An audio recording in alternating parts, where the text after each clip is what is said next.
Welcome to the Social Media Church Podcast. I'm Nils Smith, and I'm joined by my friend and your friend, Jeff Reed. Jeff, welcome to the podcast. Awesome. Thanks for having me. We are going to be talking about the world of church online. This is a topic conversation. This whole podcast was created probably 8 years ago now by DJ Twonk to talk about this topic. It's come a long way since this conversation began, but it still has a long way to go from my perspective. And so I'm excited about this conversation. Jeff, can you share a little bit about your background in church online and what it is you do today? Sure. Yeah. So I've been background in church ministry 15 years. I don't want to give you the resume, but production director, creative director, communications director, digital strategist, online pastor, weekend experience director, blah, blah, blah. It's been an awesome run. At this point, about a year ago, I stepped away from like a full-time church staff position.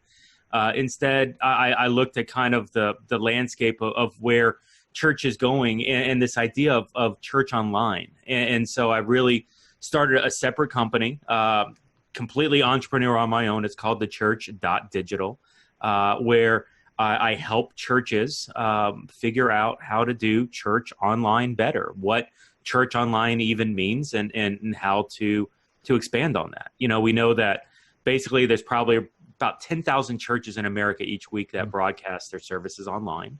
Facebook, church online platform, YouTube, things like that. And that's awesome. We want that. But even utilizing the technology that's open and available to the public to not just stop with the services, but to even expand it into more and more.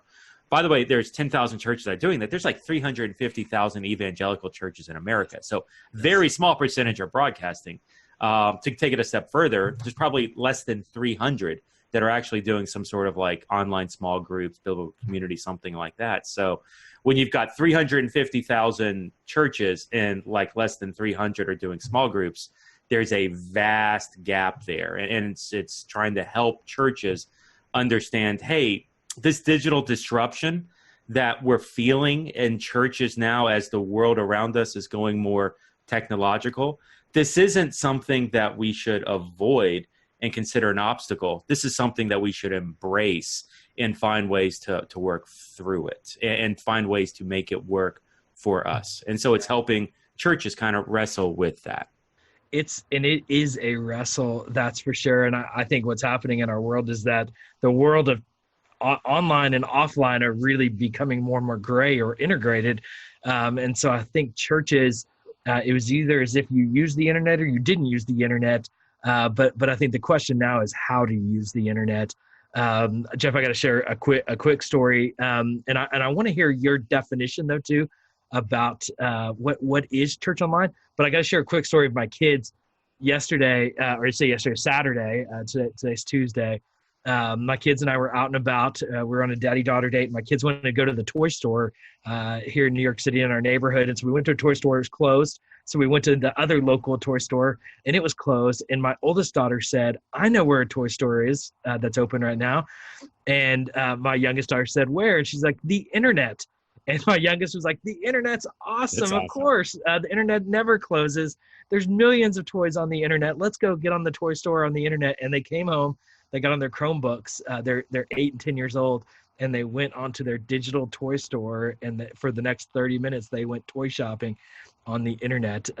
It is a digital world, and my kids, that is just a part of their world. It doesn't mean they stop going to physical toy stores, but it does mean that the digital world has connected their lives. So I share that to say that this is the world we're living in. It has gone digital in so many different aspects of our lives. But Jeff, when it comes to church, how do you define church online when people ask you what that is? Yeah, that's a great setup story, by the way. And I want to totally dig it into like the Chromebooks with the 8 and the 10. I got an 8 and a 10-year-old as well. And so we've been wrestling with that. Yeah. But this is a really interesting, the word church online years ago was centered around the broadcast of a service from your broadcast campus, from your main campus out to the world. And it was used in context of missional. You know, I've talked to pastors who are like, yeah, you know what? I love the fact that somebody in Egypt is watching my message and I want that person to get saved. And so there's a missional implication to what we're doing. But unfortunately, with the majority of churches that are doing quote unquote church online, they're stopping with that broadcast, with that missional reach. What they haven't done yet, and what the churches are now just starting to ramp up on, is the discipleship, is the rest of it. Like, the average church in America is more than just the Sunday morning service, right? Like the average church, there's going to be small groups, there's going to be serving opportunities, there's probably some sort of local or global mission, some deep level discipleship to train others to share their faith. Like, there's a ministry in church, at the physical church, is a very rich, deep, heartfelt relationship. When it comes to the actual broadcast, that's often, or this church service, the 1 hour on Sunday, that's often the most unrelational thing we actually do as a church, because you're sitting in a room with hundreds of people watching one person, a pastor, exude his spiritual gift. But when it comes to church online, like, churches haven't taken that leap away from just the broadcast. And so the challenge, and what I actually talk about, is redefining what church online is. For so long, church online has just been, okay, we're broadcasting this service. I mean, even church online platform put out by Life Church is literally just broadcasting the service, not knocking Life Church. We love that platform and what it's able to do. But there's more to church than just broadcasting that service. It's an experience of a church service that you're broadcasting. Yes. You're not connecting to the relational aspects, to the discipleship aspects. And the funny thing is that pastors will tell you, oh, you can't do that. You can't be in a biblical community together. Really, unless you're breathing the same air, which I find hilarious. Nils, I love you. And like, we're in opposite sides of the country right now having this conversation, and we're connecting. Yes. I lead a small group myself that has people in probably 4 or 5 different states across the country. And we meet on Tuesday nights. We're family. We've done it for a year, gone through 2 books of the Bible, ramping up for a third right now. But there's intimacy involved in the relational aspects. By the way, tech-wise, we use Zoom. Not that you have to, but like that's just the platform we use. It seems to be the most stable. There are plenty of other options out there to look at. But the idea of, and getting back to your Toy Story, Toy Story, not that Toy Story, the other Toy Story, the story about your toy store, is there's this melding of physical and digital at this point. Yes. And this is really the thing that I think that the church is struggling with today. I talked with a church just this week from Kansas, who the leadership looks at the dip in physical attendance and this huge spike of digital. So online is going up, physical attendance is going down, and they're having hard conversations about whether or not to shutter the doors of their online church because they're saying, well, we value physical more than online. When the analytics are actually showing with this particular church that the spike in online attendance, yes, there is some of it from within 20-mile, 30-mile radius of the church, but there's a lot that's outside of the church. And so what's actually happening is the church is getting reach beyond its 20-mile radius around the physical campus. So in effect, the church online is growing, and now it's starting to reach people that need to be discipled. You're getting lives changed outside the 20-mile radius, but you're not offering anything to those people to help them understand who God is and to help them grow deeper in their faith. And so as much as there was a book maybe 20 years ago, I'm blanking on this title right now, but it was the technology, and it was a business book, but technology in general is there's coldness to it. Yes. And it was high tech, high touch. That was the name of the title.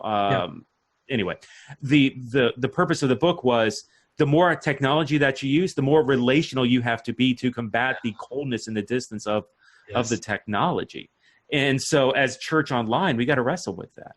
Yeah. One thing I love, I'm not making it to the Toy Story because that's a great story. Amazon right now, if you want to return something to Amazon, you can box it up and you can, ship it off to Amazon, pay the freight. Amazon's super good with that. Yep. Or you can take it to your neighborhood Kohl's. Yep. Because Kohl's accepts any product back from Amazon. Because Kohl's wants you to be walking around with a handful of cash in a Kohl's store. whether or not Kohl's even carries the item, you can return it to Kohl's and get cash back for that.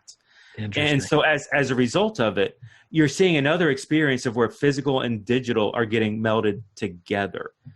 The church in Kansas has this opportunity to create a discipleship process utilizing digital technology to not only reach somebody maybe a couple states away, but to better connect with the people within their own city. Yeah. I think the mistake of I'll just confess for me, 2015, I sat down with a church I was on staff with. Yep. And we were talking about, okay, well, we're expanding church online and it's growing and it's huge. What is this? And I want to confess something. 2015, I fought for it to be a campus. Yeah. And my logic was, if it's not a campus, then I don't know what it is. Yeah. But it wasn't. And I honestly, in retrospect, I think that was a mistake, because when it became a campus, okay, so now that's only for the people outside of that 20-mile radius. Whereas church online, between broadcast of services, online small groups, discipleship material, church online really offers value not only to the person on the other side of the country, but to the person on the other side of the street. And within my own online small group, there are people that live 5 minutes away from me. But because of schedule, because of life, it's just more convenient for them to jump into a group. And if you've got young kids, you know how difficult it is to go to a physical small group at 7 o'clock at night. You get home at 9:30, everybody's cranky, the kids got a shower, and homework.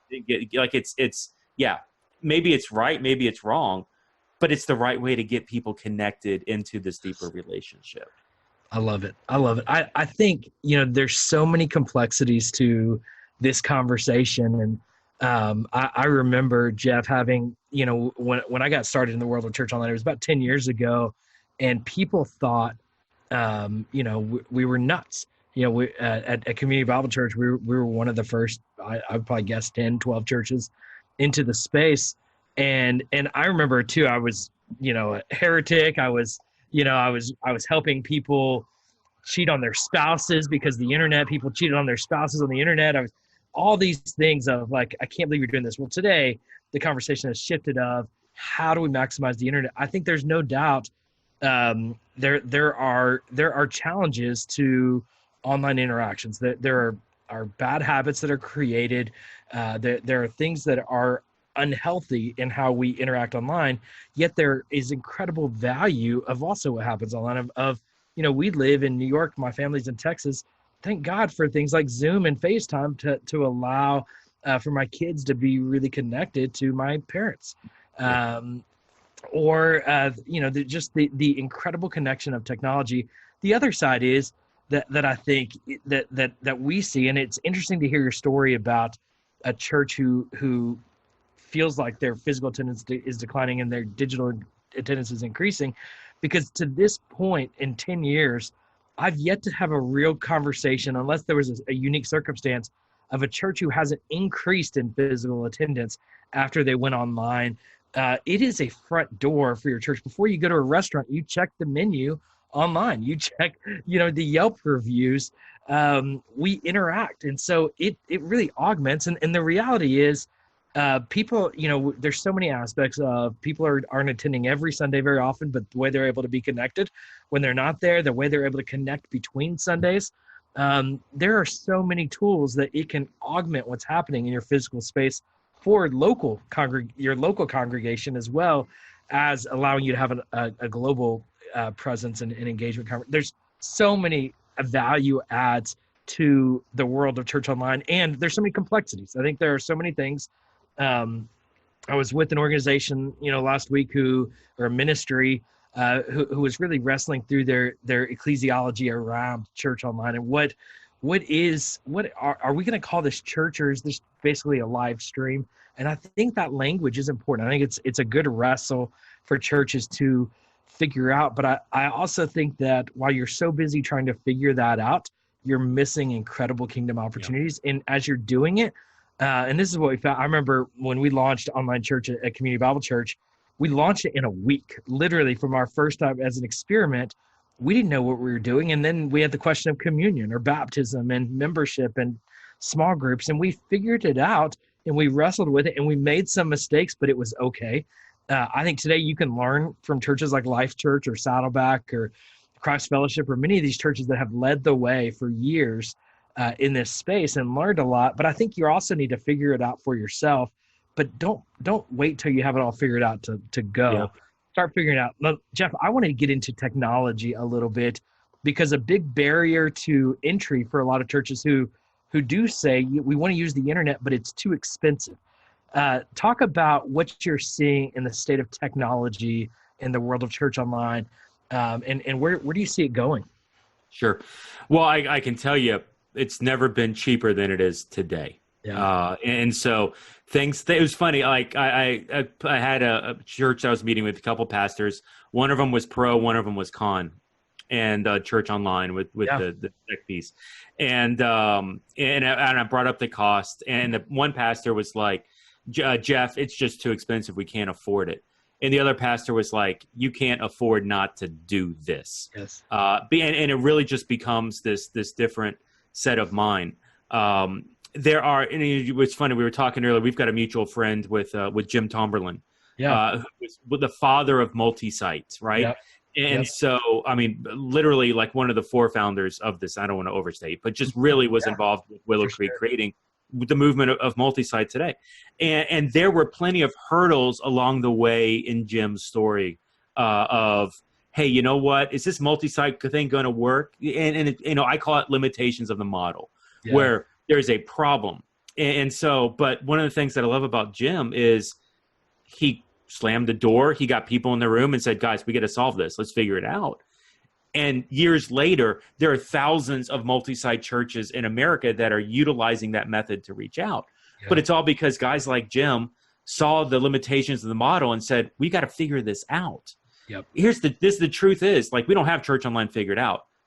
We need to, and we need churches to embrace it, to experiment, to dive into it. Yeah. The technology, is readily more and more available. Broadcast is getting cheaper and cheaper. Vendors like Living as One, vendors like StreamMonkey are doing phenomenal work to get the broadcast out, and we're seeing that where it hits homes, web browsers, mobile devices. It's interesting. There's a subculture movement happening right now, looking at Elevation, looking at Saddleback, First Capital Christian up in Indiana, where they're starting to create a micro location out of this. I was actually working with a church in San Francisco for a while, south of San Francisco, actually. But it was a landlocked church, and they had, so there was no growth.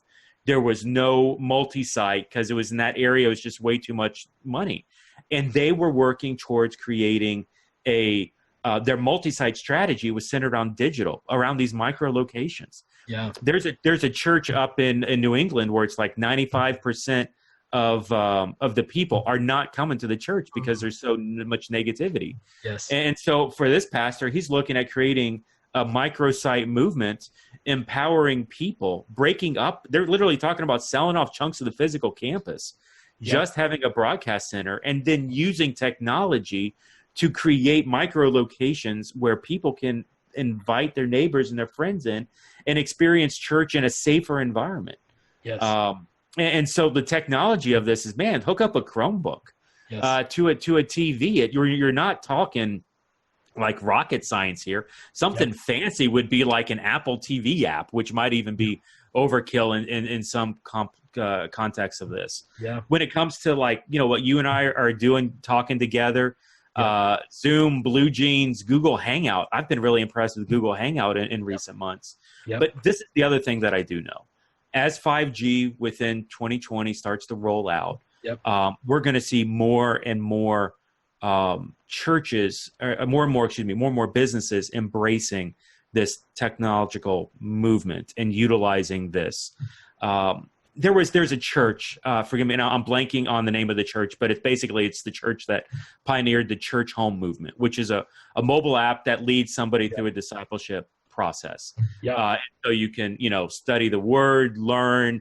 It's a mostly automated process. And Judah Smith is the lead pastor over there. And he he got a lot of heat publicly Sure. when he rolled this thing out. It was funny. Like there was a tweet, and I'll never forget it. This is the tweet. Now, I'm not going to say the full thing because you probably don't have like the censored beep thing on your end. But it was, I don't care, insert word there. I don't care what you call this thing, but don't you dare call it church. Wow. And I'm like, okay, Twitter's Twitter. Get it. But I mean, we've created a system utilizing technology to help people grow deeper in their faith, connecting to a weekend service through, but don't effing care because it's not, don't you dare call it church. Like that doesn't, the two things don't equate. Yes. And so church, like embrace the technology that's here. Yes. You can Luddite yourself. We can become the Amish of the 22nd century. And maybe that is biblically the right thing to do. And some churches probably will move in that direction and become that. Yeah. Here's what I know. God is bigger than technology. God is bigger than church online. God is bigger than these issues. And he's going to find ways to use this for his glory. He already has. Yes. Anyway. So tell me if you're thinking about, or you're talking to a church, a smaller church on a small budget. Well, actually, let me pull back. I want to talk through even phases of complexity for a church really getting started. And I think we often start around the worship services. But even thinking about our worship experience online, when I got started in this space, really all we thought about when we thought about going online was a desktop experience. It was create a website because there was no Facebook Live, there was no YouTube Live, there were no TV apps, there was mobile was a thing of the future. You know, we had iPhones, but you weren't really streaming on iPhones. And so it was a desktop experience, and you used the church online platform. Well, now you've got Facebook Live and YouTube Live and Twitch and Periscope, and you can have TV apps and mobile apps and be everywhere. Where do you, how do you know where to be? Should you be everywhere? Should you be just somewhere? How do you navigate all the options today? Where do you start? You start by picking a couple platforms where, this is my suggestion, start where you pick and have a couple platforms where you have a lot of your people. Yeah. So right now, I'm going to pick on one of your examples. You said Twitch. Yeah. If you're like, what is Twitch? You don't need to be on Twitch. Good work. Go to where your people are, because having your content where your people are is going to make it easy for them to share. And so get it to them in a way that they can missionally share it and broadcast it out. There was a day where this is a couple of years ago when I was on staff, and when we saw a spike in attendance online and Facebook of like 3,000 people. Yeah. And it wasn't something we could like qualify, blah, blah, blah, whatever. Didn't make any sense. Well, as we started digging into it, there was one guy who shared that online service with every one of the public groups that he's in. Like 305 bikers got the service and a plug for it, you know? And so like whatever this guy was in, the 20 some groups, 30, whatever it was, he just broadcast it out. And every one of those netted 100+ views. Wow. And so that was a lot more exposure, but it was because we put it where the people were. Yeah. Now to follow up, like if you do know what Twitch is, that's awesome. But would a church service on broadcast really work to reach the Twitch audience? Yeah. So the second part of that in phases is maybe you don't need to just look at your service as, okay, well, I've got to syndicate this church service or this sermon out to as many people as possible, utilizing all this platform. But okay, so Twitch is a bunch of, young adults, kids, and people addicted to gaming. What content can we create that can get people, forgive me for the addicted line. What content can we create that would reach that type of person? Yeah. Don't just try to shoehole people in. Figure it out. YouTube is the second. If you separate YouTube and Google, YouTube's the second largest search engine. Like we all know this. It's huge. Yep. But a 50-minute sermon ain't doing jack on YouTube. Yep. A smaller component that's designed to be more searchable in that component then onboards people into a service or onboards people into some sort of a discipleship process. Like that's what's necessary. Yes. Start with the services, get them to where it's at, create some sort of discipleship process so you're actually a church and not just like somebody doing a sermon online, and then create as much content as you can that can target and connect with people and funnel them into this discipleship process online. Yeah, that's good. That's good. So I'm going to tap into you as a consultant right now, and I want to hear your perspective. So I'm going to give you about a minute to answer each of these because I'm really curious to get your perspective of phases into this. So the first thing, in about a minute, how would you tell a church plant, maybe a one pastor, maybe 1.5 staff that wants to get online? Where do they start? What technology do they use? What platforms do they use? How do they get started in online church? A church plant, man, get out there, utilize Facebook Live, target the areas of target market, the areas that you want to reach. Utilize, and I would do this even if you're a church planter that's moving to an area, I would do this in another state. Start to see that area around where you want to start to reach. Connect with people, utilize Zoom or Facebook groups, Facebook Messenger to create community, to start to spread your DNA into the area. You can do this wherever you live, not where you want to go to. Yep. And so definitely start to market and seed that specific area. Social media, Facebook, maybe a Zoom account. And Zoom is free, for 40 minutes or 45, something like that. And so your cost is going to be marketing. And you can meet and target and reach people very effectively doing that. Yeah, that's good. That's good. Good advice. Good advice. And that's where a lot of churches are starting. Really, start simple. And Facebook, there's almost 3 billion active users on Facebook. It might not be as popular with the young generation, who we all think is exactly who we want to reach online. But it is for the greatest mass, and it's where the most people are still spending the majority of their time. I think I read a stat earlier that the average American is logging into Facebook something like 21 times a day, or something just crazy. But it's on average of the average YouTube sit down time is about 42 minutes. Average Facebook sit down time is less than 7 minutes. And so you're popping in and out of Facebook, but there's a lot of engagement happening across the board on Facebook still. So great call there. Okay, let's talk about phase 2. So maybe you're looking at like a part-time staff person dedicated to online church. You're really you've been doing Facebook Live. You're seeing attraction. You're maybe having 100 people, 150 people a week logging in. You want to take it to the next level. Where do you go from there? Yeah. So to that end, and this is the most popular model I deal with today. There's probably only 20 people in the country that are full-time dedicated to online ministry. It's usually a part-time student, online, or a kid online, or an IT online. So you got 150 people that's watching. Awesome. Who are they? Yeah. Figure out how to meet them. Figure out their story and start to build relationships with them. And this gets back to the thing of, like I said, church would say, oh, I don't want to do this until I get everything figured out. No, get the people. And then when you get the people, then figure out the next step. Yeah. And so maybe that's an after service, a Facebook group, or doing a watch party later on, or in a chat room, or a Facebook wall, or something like that. Or maybe it's a Zoom thing. Zoom can handle up to 50 people at the same time in there.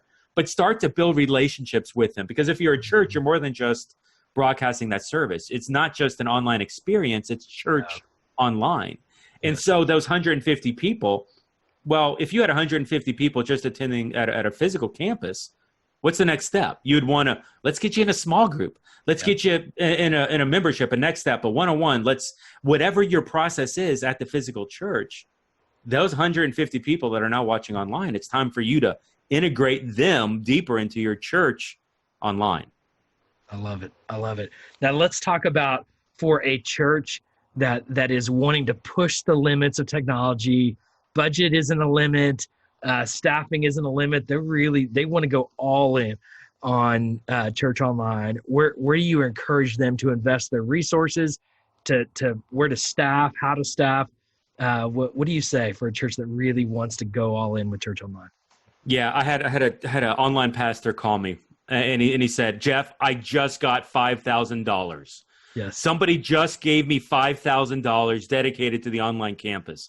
Yeah. What should I do? Literally, the question was, what should I do with this? And the follow-up question I asked them was, okay, so are you having problems getting people to attend the service? Are you having problems with getting connected to figure out who the people are? Like, what's your strategy for this? Yeah. Because here's what I know. To answer your question, well, Nils, I have to ask like several others.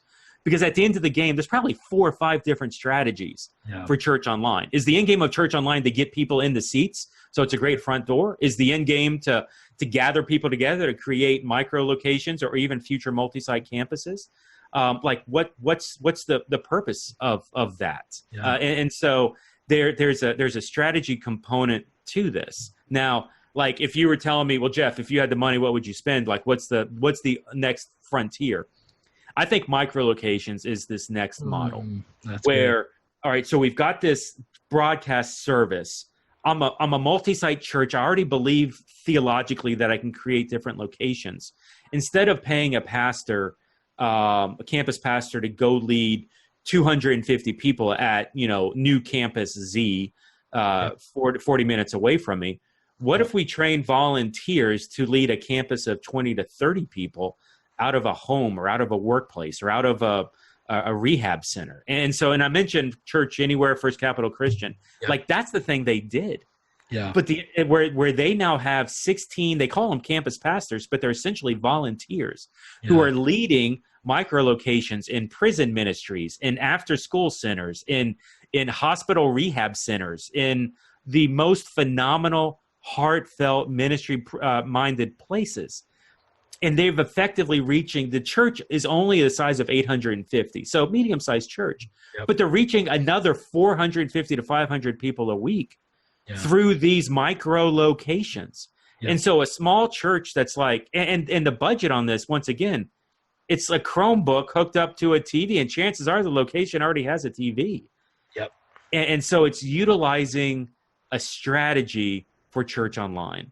The problem with Church Online in church today isn't we don't have the money. It's we don't have a strategy.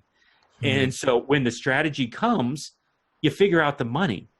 You're going to fire a bullet before you fire a cannonball. It's an old saying that's been told to me over the years. But at the end of the day, you're going to start small. You're going to gather those people. You're going to learn who those people are. You're going to meet them. You're going to get them plugged into a process.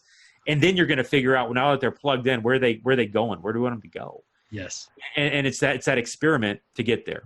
That was longer than a minute. I'm sorry, but no, that's good. I mean, I think, and I want to, what I heard and what I want to feel like I want to just affirm is where I wouldn't spend the technology or the money is in technology, because I feel like a lot of people they see Church Home and they see that app. And they're like, if we had an app like that, then we'd be able to reach and engage people in a really incredible way. Or if we had, whatever technology that we might see, the fact is Church Online platform is awesome and it's free.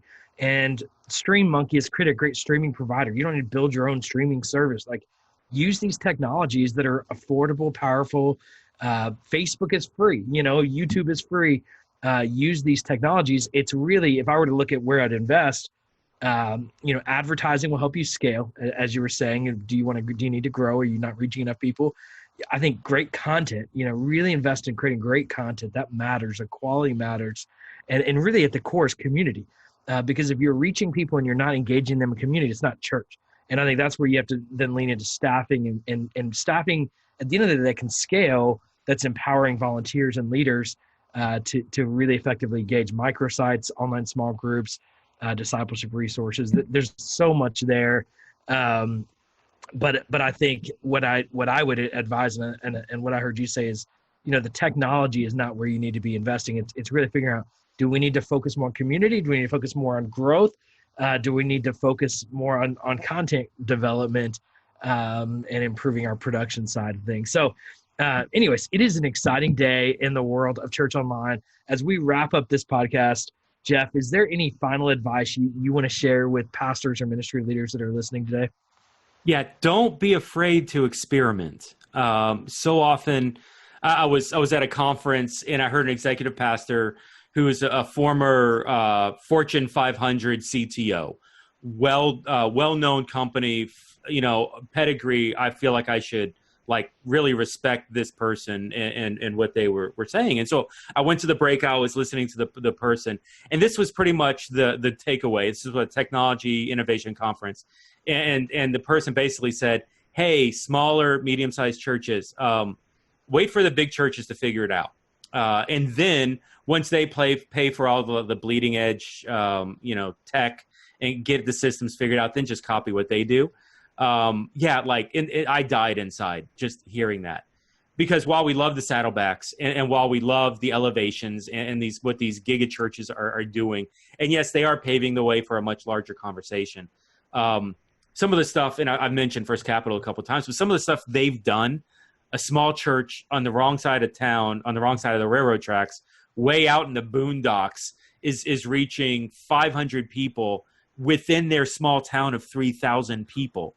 I mean, think about it, 450 people in a town of 3,000. So essentially, more than 10% of the town is attending a micro location of this church. Like that's phenomenal. But it's because the church took the time, built it in the strategy, experimented. What you're doing today might not work in 6 months, but we're learning through the process. Yeah. You have to learn through the process. One of the biggest mistakes that I made in my time as an online pastor, and I'll confess this real quick in closing. Yeah. I carried the ministry. I ran to the end of the dock, doing it all on my own. And when I turned around and I needed help, I discovered that nobody was with me. And at that point, I needed to have a high school level conversation with leadership to have them understand and help me make this next decision. Unfortunately, because I didn't bring any leadership with me along the way, and we didn't learn together through this, leadership wasn't ready for a high school level conversation. They were still in third grade, proverbial speaking. They were more in elementary. They weren't where I was. And so as a result of that, church, experiment, learn, discuss, educate along the way. New technology comes out. Hey, we need to pivot a little bit here. That's okay. You want that in order to be effective. Don't, hey, we got a 5-year plan on how to develop this thing. And new social media network came out. That's awesome. No, we can't adapt to that because it's not API, blah, blah, blah. Be flexible enough to adjust with this thing. And you're going to learn along the way how to do it effectively. I love it. Jeff, I appreciate so much the conversation you're leading, how you're leading it. It has been a blessing to know you, to learn with you through the years. And I love every article I read from you. And I know those listening to this podcast are going to want to connect with you. So go to thechurch.digital, check out all that Jeff is doing and how he might be able to help your church or ministry further accomplish your goals. Thanks so much for listening to this episode of the podcast. For show notes, go to socialmedia.church and to learn more and listen to other episodes. Thanks so much for listening.